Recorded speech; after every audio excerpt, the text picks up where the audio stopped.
չենք արձանագրել, որ դե յուրե Հայաստանի Հանրապետության տարածքում գոյություն ունեն ադրբեջանական անկլավներ։ Հակառակը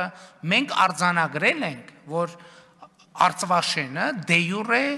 Հայաստանի Հանրապետության տարածք է։ Հետո Պրահայի քառակողմ բանակցություններում պիտի պարզվեր Հայաստանը ճանաչում է Ադրբեջանի տարածքային ամբողջականությունը, այսպես ասած անկլավները ներառյալ։ 86,600-ի մեջ մտնում են նաև այդ հաշվարկներով, մտնում են նաև անկլավները։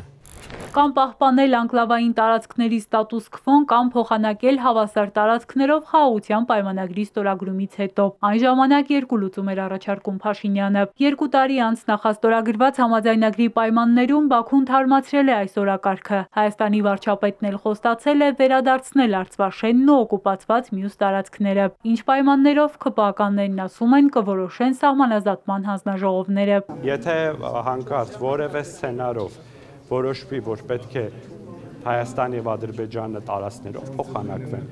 այդ հարցը Հայաստանի Հանրապետության օրենսդրության համաձայն չի կարող տեղի ունենալ առանց հանրաքվեի։ Սահմանազատման հանձնաժողովում չի կարող սահմանազատվել սահմանի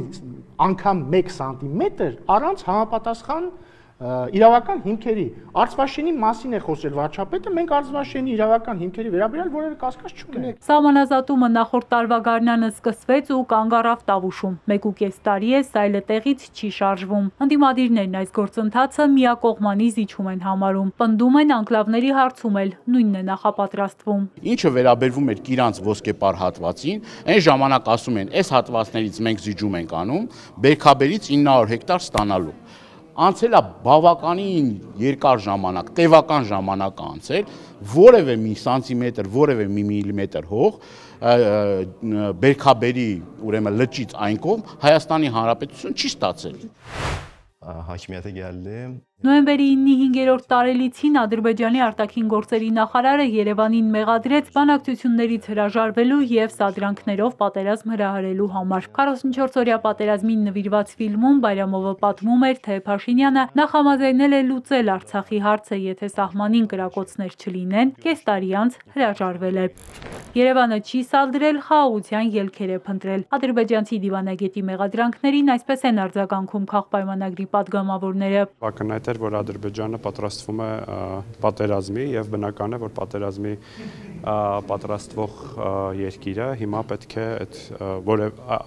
տարբեր փաստարկներով արդարացնի իր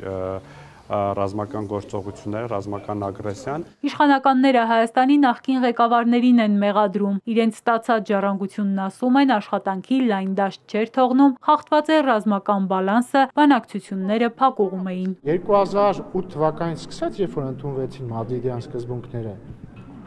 բոլոր առաջարկները նույն էության մեջ են եղել եւ Լևոն Տեր-Պետրոսյանը շատ լավ նկարագրել է ինչ է նշանակում Մադրիդյան սկզբունքները։ Նշանակում է Լեռնային Ղարաբաղի ինքնորոշում Ադրբեջանի կազմում, որովհետեւ երբ որ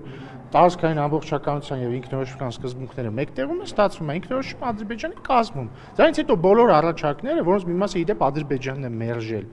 ենթադրել են դա։ 2019 թվականի առաջարկը սկսում է հետեւյալով. Ադրբեջանի նախագահ եւ Հայաստանի նախագահ։ Ես ուզում եմ հիշեցնել, որ 2019 թվականին Հայաստանի նախագահ Նիկոլ Փաշինյանը չէր, Արմեն Սարգսյանն էր եւ Արմեն Սարգսյանը չէր վարում բանակցություններ։ Եվ որպեսզի ապացուցեն իրենց իրավացի լինելը, կառավարությունը խոստանում է մինչև տարեվերջ հրապարակել 2019-ին համանախագահների ներկայացրած առաջարկը, որն ըստ նախկին նախագահների հարցի լուծման լավագույն ելք կարող էր լինել։